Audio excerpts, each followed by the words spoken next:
Hello everybody, coming at you live from my house. Hope that's okay, just making some videos here. Anyway, today we are continuing our look at distance, speed, and time problems. So I have 4 examples today. The first 2 are different than last time, and then the last 2 are similar to the previous one. So you will get questions like this where you have either a canoe paddling upstream and then downstream, or an airplane traveling with the wind and then against the wind. So let's take a look at this. And remember our distance, speed, time relationship. So a canoeist took, so we're going this direction, 2 hours to travel 12 kilometers. Okay, the return trip took 3 hours also to go 12 kilometers, right? The same amount of time. What was the average paddling rate of the canoeist? Okay, so what you need to understand here is that the speed is made up of the current and the paddling rate. So when you're going, paddling rate. So then when you're going downstream, you have the rate that you're paddling at and plus the current to get your speed. Because whatever you're doing plus the current is pushing you even faster. When you're going upstream, you have the rate that you're paddling at minus the current to get your speed. So what you're trying to figure out here is these speeds and times, how much of it is the current and how much of it is the actual rate of the paddler. So we'll say let C represent current, speed in, now it's kilometers per hour because we're given everything in kilometers per hour, and let P represent the paddling rate in kilometers per hour. So that's kind of the setup. So now let's take a look at going downstream. Well, the paddling rate plus the current, so this is a speed plus a speed, so it needs to equal a speed. Well, speed is distance divided by time. So they went 12 kilometers in 2 hours. So this gives us P plus C equals 6. And then against it, P minus C is equal to 12 divided by 3. So the paddling rate minus the current is equal to 4 kilometers per hour. So here's our 2 equations. You can see they're set up super nicely for elimination. So you would get 2P equals 10. So P is equal to 5. Therefore, since P plus C equals 6, and P is 5, you would get that C is equal to 1. So therefore, the paddling rate of the canoeist is 5 kilometers per hour, and the speed of the current is 1 kilometer per hour. There we go. Okay. Now, this next problem shows an example where there's not necessarily a certain method to solve it. You kind of just have to use some reasoning here. We don't actually really even create 2 equations and 2 unknowns. So in this one, the key is really just organizing the information in a way that you personally understand it. So here's a bank, okay? It was robbed. Bank. So after robbing the bank, the James boys left and on horseback. And they went off. And they were going 20 kilometers an hour. All right. So now the posse, where did you go, line? Doesn't make any sense to me. Okay. Now the posse, so that would have been like the cowboys and stuff that were chasing them. They didn't leave until an hour later. So they left an hour later and they started chasing them. And they were going 25 kilometers per hour. So the question is, how far from Winchester, so what distance did the posse overtake the James boys? So how are we going to do this? Really, we want to know when they reach the same distance from Winchester. Okay, so we want to know the distance of the James boys is equal to the distance of the posse. That's what we want to know when their distances are the same. So remember, distance, speed, time. Okay, so let's say we say let t represent the time that the James boys have been traveling. Now I'm going to say in hours. Why am I choosing hours and not minutes?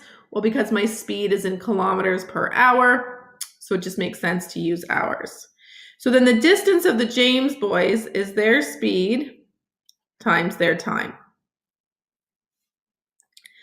And the distance of the posse is their speed times their time. Now, what is their time? Their time is however long the James boys have been going minus 1, because they left 1 hour later. So if the James boys have been going for 5 hours, the posse has only been going for 4. So now we just need to solve this equation. So 20t equals 25t minus 25. Actually, not too bad. So you get minus 5t equals minus 25. So you get your time to be equal to 5. So after 5 hours, they overtook the James boys, but we need to find out how far from Winchester that was. So the distance from Winchester is just 20 times t, because this is the time the James boys were traveling, and this is their speed. So that's 20 times 5. So it was 100 kilometers.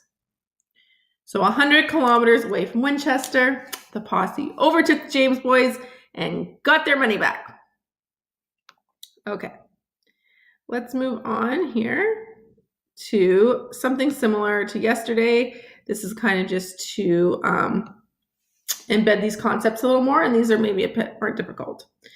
So again, with these, you will have 2 different totals. So we have Ski Valley to Vancouver. Okay, now part of this is done by the bus,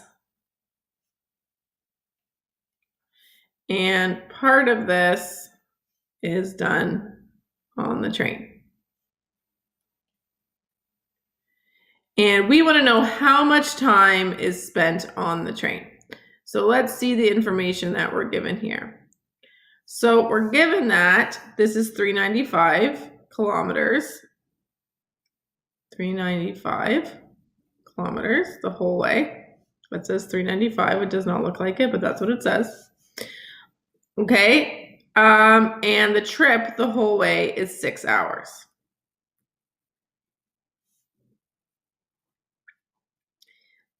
However, we know that the train was 70 kilometers an hour and the bus was 60 kilometers an hour. Okay, so we want to know how much time was spent traveling by train. So we're going to say let T represent hours on train, and let B represent the hours on the bus. Again, we're letting them represent time because this is what we're trying to solve for. So we have 2 totals, the 395 and the 6. So since this is time, T plus B add up to 6, gives you time. Now, since this is distance, distance is speed times time. So 60B plus 70T equals 395. So again, this is a relatively simple substitution or elimination problem. I encourage you to try this one on your own since you worked with it a lot yesterday, and I will take up the answer in class. tomorrow. Remind me to do it. I might forget. Somebody mark it down and say, Mrs. Weens, you reminded us on the video. Okay. One more question. Last one in this huge handout. Sarah drove the 740 kilometers to visit her grandparents for Christmas. When the roads were good, she averaged 70 kilometers per hour on the roads. Okay, so here's Sarah. She's leaving her house. All is well and good. This is good roads. She's driving 70. And then a snowstorm hits and she's going 50.